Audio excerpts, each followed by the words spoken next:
Hey guys, Neil from Messick's, or today I guess I'm just Neil. Our regular Messick YouTube videos are normally Tuesday and Thursday releases, but today Saturday, finally a beautiful Saturday here if you're in the Northeast. It's the middle of April here before we've actually gotten a nice 80-degree day. We've been doing a lot more videos on like operation and actually putting equipment to use, and I was doing a little bit of that here this afternoon and thought maybe I'd show you a little bit of the job that I'm doing and also show you the equipment that I have at home. After doing a lot of videos now, I'm sure many of you might be interested in that. This is my backyard.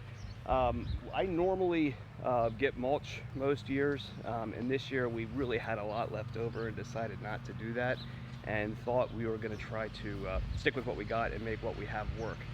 So this is the landscaping here in my backyard, and rather than going around with a shovel to clean up all of my edges, I'm using a Stihl edge redefiner, and what that does is come across here and cut this groove along your landscaping to try to give you that kind of like fresh edged bed bug look.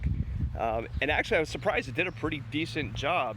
This is a piece that I borrowed from one of our sales guys that he had for himself, and it runs this curved blade right here around to kind of cut that groove along the side of your landscaping. It's on the end of a Stihl KM 130. Worked pretty well. If you're looking at one of these yourself, I definitely would want as much horsepower on that KM as possible. There's some smaller models, a KM 90, that would probably struggle to run that redefiner. It definitely was working the engine as I was going around and cutting, so that's cool. Did a nice job. I did have to go around with my string trimmer afterwards and clean up the grass and stuff along the edge because the redefiner didn't cut the grass, it just turned the dirt and stuff along that edge. So cool stuff like that. I myself switched to all the Stihl battery stuff about 3 years ago. It's a little on the pricey side, but in our case we kind of sat and watched for the right pricing for when that seemed to make sense. So I switched to battery a while ago, which some of the stuff works really well and some of it's a little ho-hum. So this is the larger AP180 battery, and then I have the string trimmer that goes with it. I really like the string trimmer a lot because it's really lightweight. It's very easy to handle, and it's very, very easy to flip on its side and trim with. So love it for that. I also have the little chainsaw. That's okay, nice for limbing your bushes and that kind of stuff. And the leaf blower. I like the leaf blower in the garage because I can just pick it up and dust everything out of my garage or clean off the mower. It is not great to go out and do all the leaves in your backyard. Kills the battery. Battery can only last 7 or 8 minutes in that thing.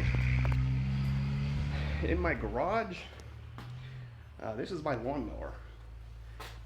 Yes, I do videos on large equipment and compact tractors and all kinds of things, and I have a 36-inch walk-behind mower in my garage.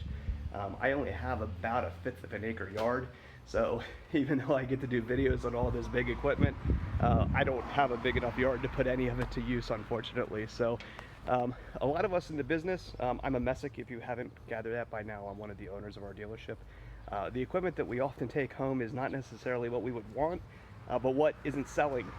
So that piece had actually been our inventory for about 3 years, and I needed a mower at home, so I took it home. And my cousins and brothers that are also involved in the business have done the same thing as well. Most of us have kind of the leftovers around our house because it was a business decision that we made in order to get the work done at home. So a little bonus video for you today on the weekend. Back to you on Tuesday and Thursday with our regular Messick's videos.